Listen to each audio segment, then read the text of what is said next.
In this video, I'm going to show you how to edit your landscape photos in Lightroom. We're going to take this photograph here and walk you through how to turn it into this.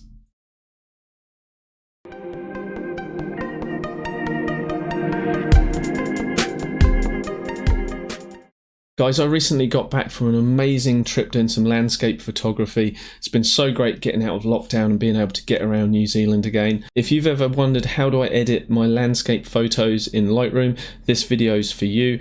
We're going to walk through every single tab within the Lightroom editing module, and so that you can see what you need to do to edit your landscape photos. The landscape photo that we're going to be editing today is one that I took of Nugget Point in the Catlins, New Zealand.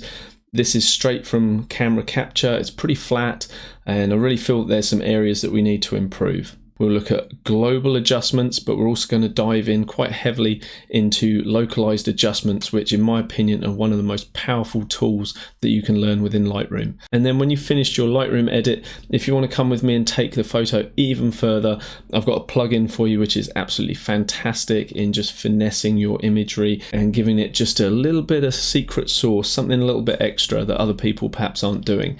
So stay with me until the end, because I've got a discount code for you if you're interested in that plugin. I'm super excited to share this info with you guys because it's been quite a while since I've done a Lightroom tutorial. So let's get into it. The first thing I'd do is always come into the lens correction and just turn on remove chromatic aberration and enable the profile corrections. So if I turn that off and on, you'll just see a slight adjustment to the distortion of the lens and also the vignetting. So if you look in the corners, it's dark. I turn it on, and Lightroom's done its best to kind of make a more uniform exposure across the whole frame. These profiles have been worked out at Adobe to match the lenses, so normally just turning them on gives you a really nice place to start from with your edit. For the most part, the best way to attack your editing, your developing, is just to work through the drop-down boxes from top to bottom. So once we've done that lens correction, let's just jump back to the top, come into basic, and you'll see that the treatment can either be color or black and white. We'll stick with color. And the first thing we want to do is look at the profile itself. So let's browse our profiles that we have available. And my preference is to look straight away at the camera matching profiles. What I have available to me will actually be different to what you have, unless of course you're shooting with a Nikon D850, and then they'll be the same. But you'll see that normally you'll have quite a high contrast one called landscape or standard. I actually like to start with a flatter profile. Even though I'm going to introduce more contrast, I like to start from a neutral place. So if you have something that's neutral, flat, something like that, that's a good place to start. And usually that will help to give you more detail throughout the histogram, so you can push and pull your highlights and shadows the way you want. So let's close that up. So those couple of steps of having the lens correction set and also the camera profile set, I find they're absolutely essential and fundamental to pretty much any edit you're going to do. From there, you start diving into the actual editing sequence itself. And for me, what I like to do is actually look at the image and just ask myself the question, what do I need to address within this edit? And for me, I'm finding it quite flat in terms of the color saturation. I'm finding that we have a pretty cool looking color temperature, and I'd like to see it a lot warmer as well. I also find this whole area of the landmass very dark and very dominant in the frame. I'd love to be able to brighten up this foliage here, perhaps introduce some of the greens that are there. We've got this little bit of foliage sticking up at the bottom right here, and even this little rock. I'd like to remove those distractions. For a visually strong image, I like to have things nice and clean, and so if there's distracting elements within my frame, I'm going to try and remove them. Another thing I'll do is ask myself, what are the key features? And within this photo, I'd say the lighthouse itself is a key feature, perhaps the most important element. But we've also got secondary players. The light going on in the sunrise here, I'd really like to make more of a feature of that in the image. And also these rocks coming out here, the nuggets of Nugget Point, I'd like to perhaps introduce a bit more texture and clarity into those. And the final thing that's striking me as something that needs to be addressed is the horizon line itself. So these tools up here, we'll come back to the local adjustment filters because they are hugely important, the graduated filter and also the radial filter. But for now, let's start with this crop tool here. And rather than actually bringing the crop in or anything like that, I'm actually going to bring my mouse outside of here and we can see we get a little rotation thing. And if we click and drag, you can see that we get a lovely little grid pop up on here. And I'm looking at the horizon line and I'm making sure that grid line was nice and straight with the horizon. We can double click and now we have a nicely straightened image. Another way to tackle this is actually just get the angle tool and actually draw a line along the horizon itself. And once you're happy with it, let go. And Lightroom has done an adjustment to straighten the image. As an added bonus, we've also lost the rock in this bottom right hand corner here. So let's just press enter, that we're happy with that. While we're up here, I'm just going to grab this spot removal tool, and that's going to enable us to clean up this little twig here. So if we actually use the left bracket key to reduce the size of the brush, and I'm just going to paint over the top of this, and then Lightroom is going to probably do a pretty nasty job at guessing what it should be replacing those pixels with. And I like to just grab that and then resample. So we're just shifting these pixels over the top of the twig. So let's click done. The first thing I'll normally do is start working with my tone adjustments, and that will be just correcting the exposure if I need to. So for this, I'm just going to brighten it up ever so slightly, and I will usually ignore the contrast slider for now. I prefer to work with contrast in the tone curve. Our highlights, I would normally need to push those to the left because I like to reintroduce or make sure that the exposure on the highlights is protected. So if I double click to reset that, you'll see as I bring it down to the left, we just recover those highlight details in the clouds here. If I grab the shadow slider and bring that up, that's going to start talking into all of these greens over here.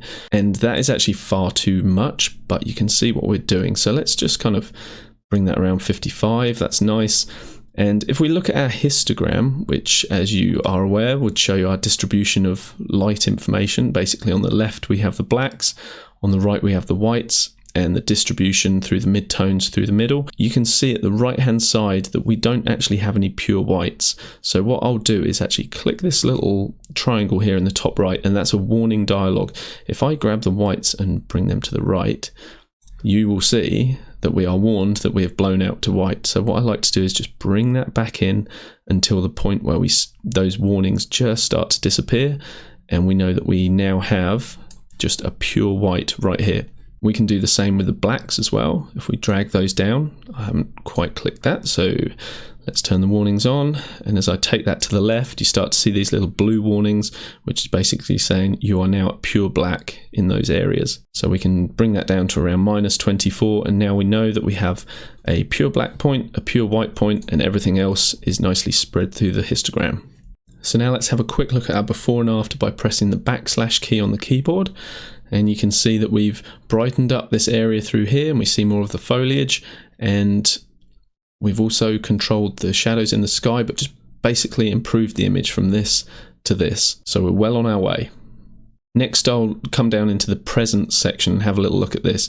Lightroom recently introduced this texture slider, and to be honest, I'm not a big fan of it. I think the way that it handles texture is a little dirty. I don't really enjoy the look that it gives, so I'm just going to double click that to reset it.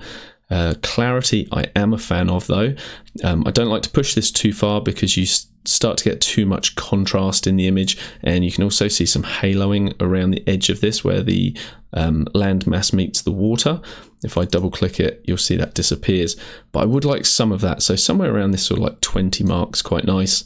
And dehaze is always worth having a little go with. If we grab the slider and take it to the right, you can see it's introducing more saturation to the image and also introducing more contrast as well. Particularly for editing landscapes, I find that this slider is sometimes really useful, but sometimes it's better left alone. But I think I'm just going to tickle in a little bit of this, maybe around that +16 mark. We'll go with that.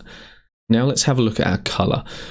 One area we need to look at is the color temperature, and for this image we can push the temperature slider to the right and warm things up.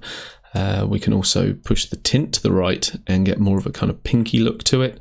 Because we've got a sunrise, I actually want to enhance this kind of orangey look. So I am going to move that to the right, but not too far.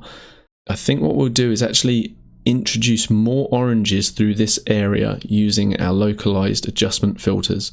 So we will come to that shortly. But for now, what I might do is just bring the vibrance up slightly. If I push it all the way to the right, that's normally quite a nice thing to do, just so that you can see exactly what a slider's doing. And then you get a feel for those changes that it's making, and you can just ease it back like that. Let's do the same with the saturation as well. I think this image was quite undersaturated, and it's really benefiting from a little boost in vibrance and saturation. Again, let's have a quick check of our before and after by pressing that / key. Before and after, before and after. We're well on our way. The next thing that I will normally do is come into the graduated filter and the radial filter, maybe the brush, basically making localized adjustment changes. And I find this hugely powerful, and this can really help elevate your work. So let's come into our graduated filter, and what we're going to do is actually bring down the exposure of the sky. So if I click and drag down from the top all the way to the horizon, and if I hold the shift key, that's going to constrain the angle to match the horizon, keep everything nice and parallel. And now what we can do is actually start to work with these sliders here to actually tone down the top of the sky. By keeping the top of the sky a bit darker, that's going to lead our eye to this brighter area through here. So let's bring the exposure quite far down, and let's also bring the highlights down slightly, the shadows. And what we can do, if we want a little more interest in the sky, is just grab that clarity slider and just push that to the right. And that's just going to increase a bit of contrast in those clouds. Now I find this top cloud a little kind of purpley grey, doesn't quite sit well colour wise, so you can also grab the temperature and actually change the colour temperature of this gradient. So often with skies you'll need to introduce just a little bit more blue. Sometimes you want to push that tint towards the green, sometimes towards the magenta, but green is looking pretty good. Just to add like a -9 on that, and a little further with the blue. And if we turn that off and on, you'll see how we're introducing a nice darkening effect to the top of the sky.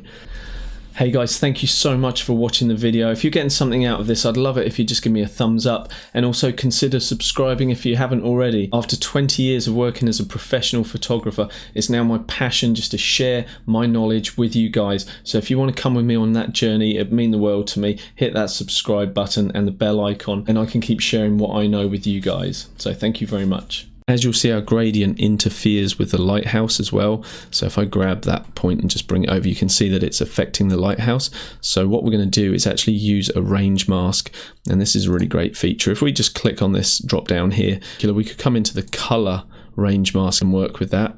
Just by grabbing this eyedropper tool, we then drag it over the area that we want the gradient to affect, and straight away you can see that it was removed from the lighthouse. Lightroom's doing a pretty poor job at re-rendering this image at the moment, but I'm not worried about that. Now what we can do is actually change the amount that this mask affects. And so if you take that to the right, it just creates a smoother transition. And if we're happy with that, we can just click the gradient and see our image. Again, we can go before and after, and we're really heading in the right direction. Using the localized adjustment filters is, for me, one of the most important things you can learn when you're looking at editing landscape photos. No, scratch that. I'm going to say it's the most important thing when you're learning to edit any photos. Architecture, portraits, anything. These come in really handy. This time let me work a little quicker, and I'll show you how I would apply them to other areas of the image. This time I'm going to use the radial filter, and I'm going to drag it over these plants here, and I'm just going to increase the exposure so that these become a more prominent element in the frame. I quite like the greenery in that. That's quite nice. If we want to enhance the greenery, we can take the tint to the left if we want to do that. We can also increase the saturation. And if you wanted to increase the clarity of that as well, you can do. I don't want it to go too crunchy. I just want a bit of brightness there, maybe a little bit of contrast. Increase the shadows just a smidge. It's quite bright now, so let's just ease that exposure back down just ever so slightly. Nice. Now let's click off of it and choose another radial filter, and this time we're going to work with the sunrise through here. So let's draw a nice big oval over there. and we're going to work with the temperature. So let's warm this area up to start with, and then we'll introduce a little bit of magenta so that we get a nice sunset color. Actually, it was sunrise, but same diff for the purposes of this. Now, I like that introduction of color, but what I'd like to do is use the feather to actually smooth this off slightly. And you can see as I took that all the way to the right, the transition from the center to the outside of the ellipse was much, much smoother. You can then sometimes make your ellipse slightly larger than you think you need it, and it just helps to smooth that transition into the scene. As we've increased our color temperature, we've also increased the brightness of these clouds through here. Just going to grab the highlights and bring those back down slightly. Maybe if we bring the exposure down ever so slightly. Okay, I'm kind of happy with that. I would like to add a little more interest to the lighthouse as well, so I'm going to grab another radial filter by clicking this, and we'll just drag a nice big round circle over the top of that, and we're just going to bring the exposure up slightly. Now I'm going to overdo this just to start with. We can see the halo. It's very evident that that radial filter is there. We want it to affect the lighthouse, but do so in a way that it's not so blatantly obvious that you've made adjustments to that area. So I will tackle that very shortly. I feel like it's created this lighter blue here, so I'm going to actually just take the temperature to the right so we keep those warm tones, maybe even increase the tint just ever so slightly. Now I'm going to grab the feather, and that's what's going to help with the believability of this. It blends it in much better, but if you feel like you've gone too far with your adjustment here, I absolutely love this. This is a little trick that a lot of people don't know. If you press this arrow in the top right hand corner here, you're actually going to come to an amount slider, and that can control the amount of how much the edit you just made is applied. So you don't have to go into each individual slider and reduce it or increase it. You can do it over the whole adjustment itself. And that's so cool. So that's nothing, and we can start to ease it in just so we're getting a little bit of it, but without it being quite as strong as it was before. So that little arrow there, that is just such a great thing to know about. How many adjustments you apply really depends on what you're trying to draw the attention of your viewer towards. So I'm going to add one more on these nuggets here, and we can just sort of really reinforce the effect that we're having. By the way, if you want to change the angle like I did there, just come outside of the adjustment area itself, and you'll see that the arrows turn into a little rotation arrow, and you can just drag and rotate that to better cover the area that you want to adjust. So for this one, I'm going to work with clarity. Let's bump the clarity up. Okay, so we're getting a little bit more interest on those rocks. Let's actually use a little bit of the texture. Now, I know I said I wasn't a big fan of this, which I'm not, but that might work quite well for the rocks.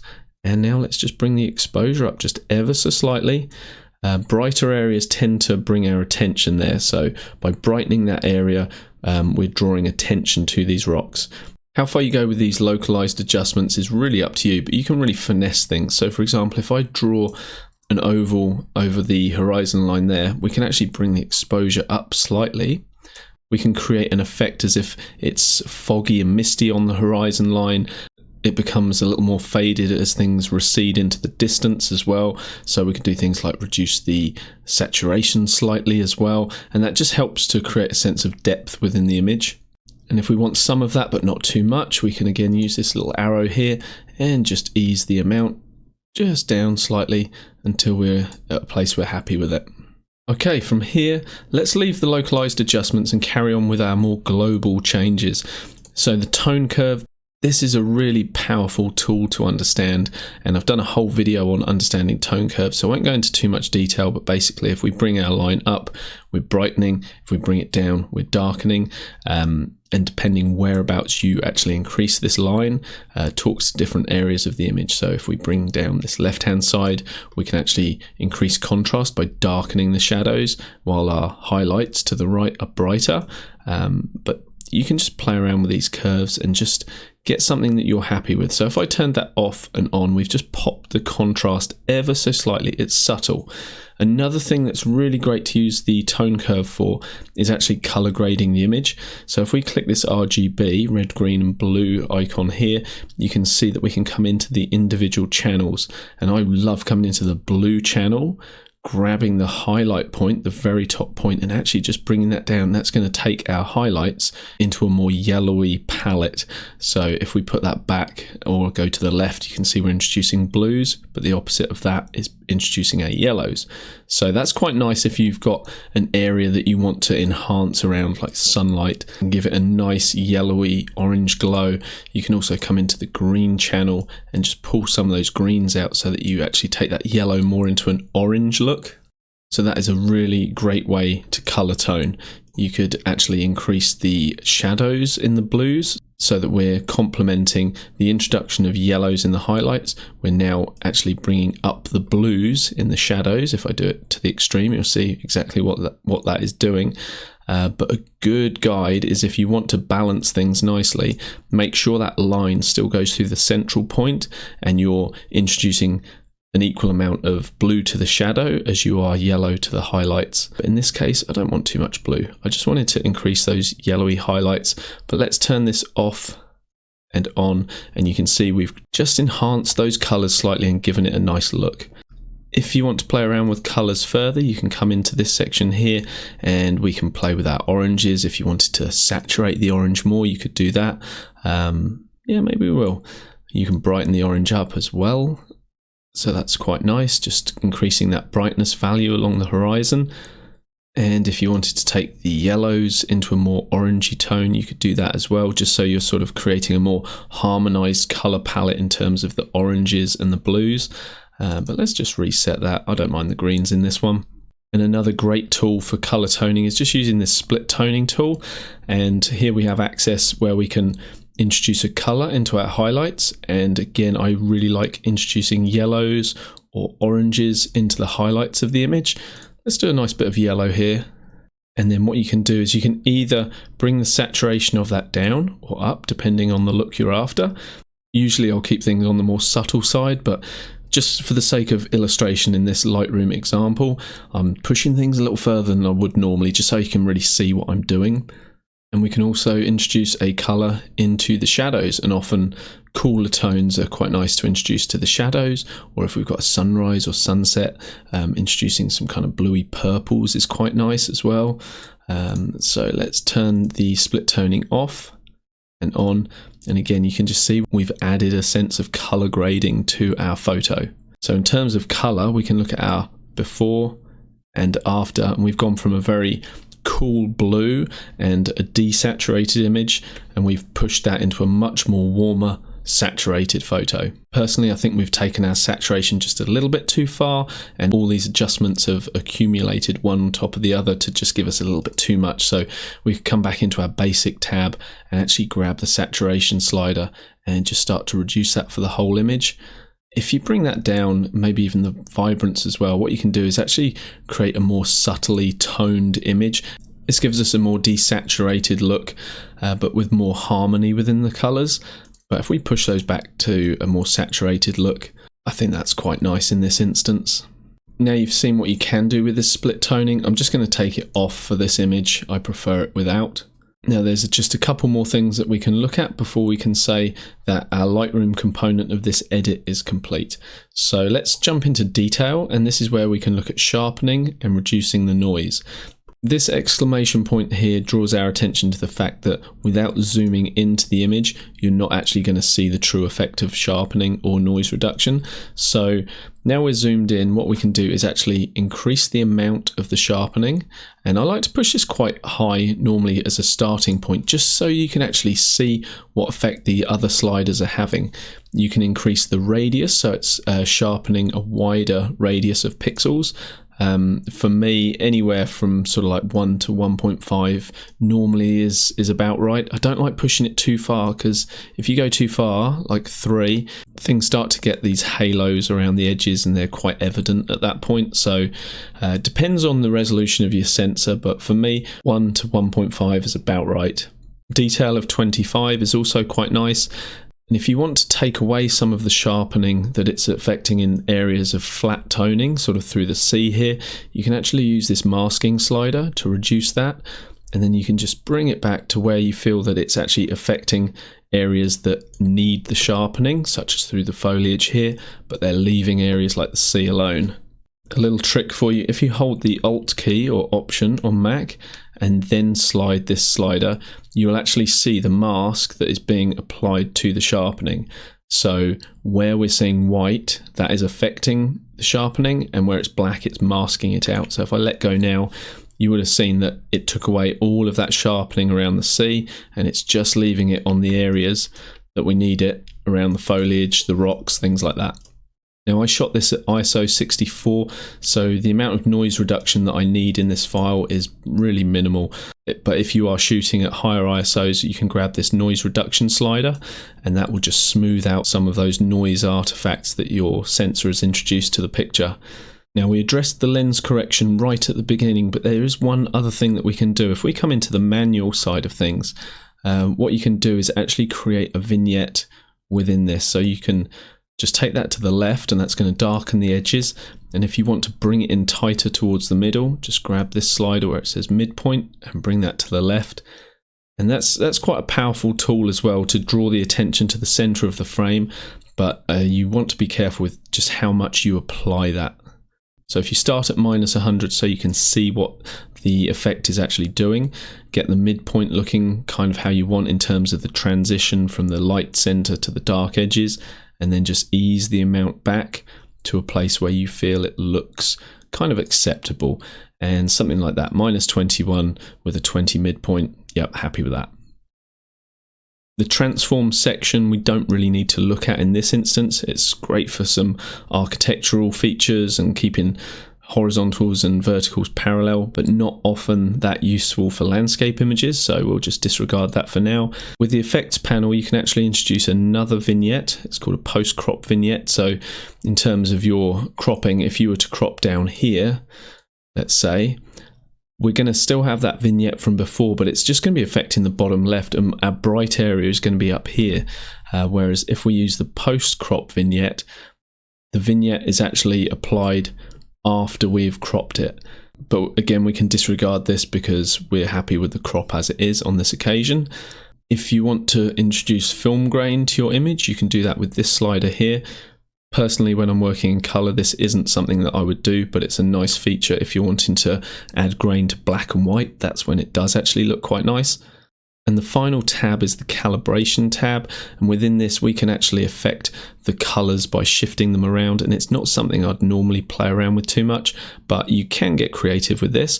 For example, if we grab the blue primary and take that to the left, we've introduced again a different color tonality to this image, and that's another way that you can do that. If I take it to the right, it's again a different look. Much prefer going towards the left with this. So if you wanted to, that option is there. But I'm just going to double click that to reset it. And now we can look at our before and our after. As I suggested before, the best thing to do as well before you commit to an edit is just step away from it for a little while and come back to it with fresh eyes, because often you'll see sections where you think, you know what, I've overdone that, or I don't like the color of that. It always helps just to come back with fresh eyes and re-see your image. Another thing that's quite nice to do is just dance around between the different sliders. So we've worked top to bottom predominantly, but we could actually jump back to the top again and just see what it looks like if we play with the color balance again. Now we've made those adjustments, we may want to just bring the temperature down towards the left, cool things off just slightly. If we compare our before with our after, we can say, yes, we're happy with our edit in Lightroom. As far as a landscape edit goes, that's quite nice, but can we take it further? Well, you're kind of stuck there in Lightroom. However, there's a really nice plugin that I'm using more and more these days, and that is Luminar 4. You can use it exclusively as its own standalone editor, but what you can do is use it as a plugin and go edit in Luminar 4, and we can edit a copy with Lightroom adjustments, edit it as a TIFF, and that will just open up Luminar 4. And Luminar 4 is a really powerful AI driven editor, and it's got a lot of creative tools in it that just aren't available in Lightroom. So one of the most important ones is AI Enhance, and this is using artificial intelligence to make adjustments to your photo. So if I push that to say 63 and turn it off and on, you can see that there's been quite a bit done in terms of enhancing the saturation, contrast globally and locally. So that's a really nice option to have that, but normally I find that overbakes things pretty quickly. So if we just tickle that in around 19, that's quite nice. The structure tool is quite good as well, AI structure, because that helps to add clarity in the areas that you want it, and it just leaves other areas alone. So if I turn that off and on, you can see that it just adds a little more pop to the image. If you were to be using this as a standalone editor, you've got pretty much all the same kind of tools that you have within Lightroom, but a little more as well. So my favorite thing to do is jump into the creative tab here, and you've got some really great options. You can swap out skies with just a click. You can add items like a moon or, you know, things like that. But I quite like this mystical filter. If I push that to the right, it starts to add a kind of dreamlike quality to the image, almost like the Autumn effect. But I kind of prefer this more. So if I turn that off and on, see how it's giving it a nice soft glow, and I really like that. You've also got color grading options here, which are really easy to apply through color styles. So you can actually choose a lookup table, and as you scroll over, you can see what effect the different lookup tables are having. So that's a really great way to really quickly change the look and feel of a photograph.